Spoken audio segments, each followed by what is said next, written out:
James Bruce joining the program on Sunday Huddle, presented by Hard Rock Bet. James, in terms of because there's the conversation about the best picture, of course. Let's get into the best actor or actress in leading categories. It's really a two-team race between the Adrien Brody of the world, who was in the slow burn 3-hour, World War II epic a la Oppenheimer, different type of movie, but the brutalist.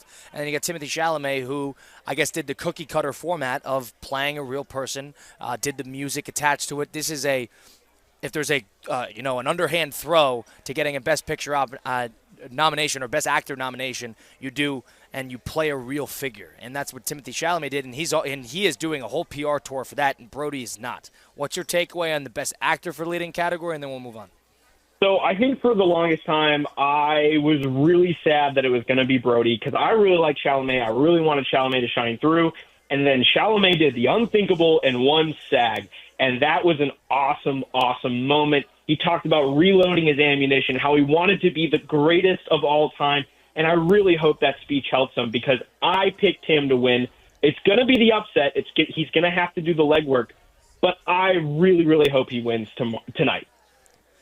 Can we look at that and say that, doesn't this help? If you're talking about, if I'm going to segue to football really quickly, it's like Josh Allen winning the MVP. It's like he hasn't won it before. He's a rising young new star.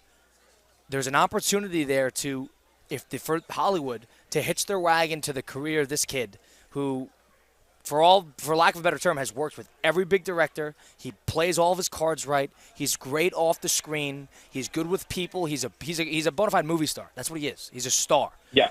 Why wouldn't that help his case here? I'm surprised that he is not the betting favorite to win it. When even last year you saw Cillian Murphy won it for Oppenheimer. Cillian Murphy that's not Adrien Brody here. Cillian Murphy deserved that award. That was through and through. He was in every scene in the movie, the whole thing. Do they really want to give it to the second lead actor in a World War II 3-hour inaccessible type of epic or slow burn in that sense? Do they really want to do that 2 years in a row when you got somebody who played Bob Dylan sitting right there, who did a great job, and is a great young star? Go ahead. So Adrien Brody is actually in every single frame of that movie. He is the bona fide lead, the only lead of the movie. And it is an incredibly impressive performance. You get to see the humanity in his eyes. There's many, many moments in the movie that usually would feel like Oscar clickbaity moments, screaming, crying, those kinds of things. But they don't, because he fully realizes the character. And the interesting thing about Adrien Brody is Adrien Brody's actually won before. And Adrien Brody is the youngest actor to ever win an Oscar. And he is the only precedent yeah, exactly. And he's the only precedent that Timothée Chalamet has. Because this is the problem Timothée Chalamet has. Oscar voters are old. They're old. They don't vote for young people. It never happens. Adrien Brody is the only time it's really ever happened, which is why I think this race is super interesting. Is it's old Adrien Brody going against somebody trying to do what he did so many years ago.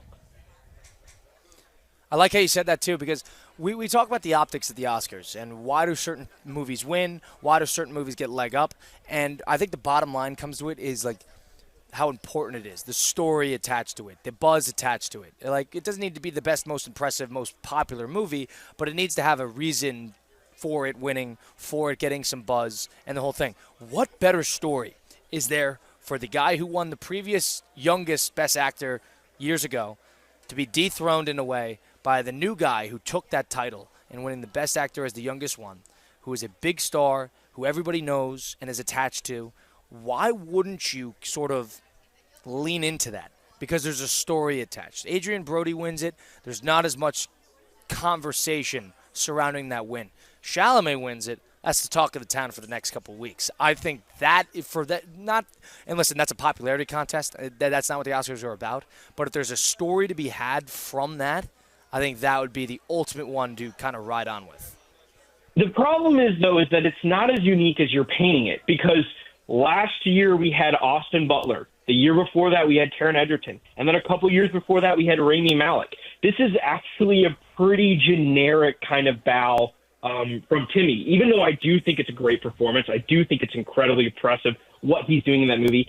And I also think that A Complete Unknown is more about the switch from acoustic to electric than it is like a traditional musical biopic, which I think is interesting. Yes, which But I like. we saw It was a Austin Butler celebration, not lose. an explanation.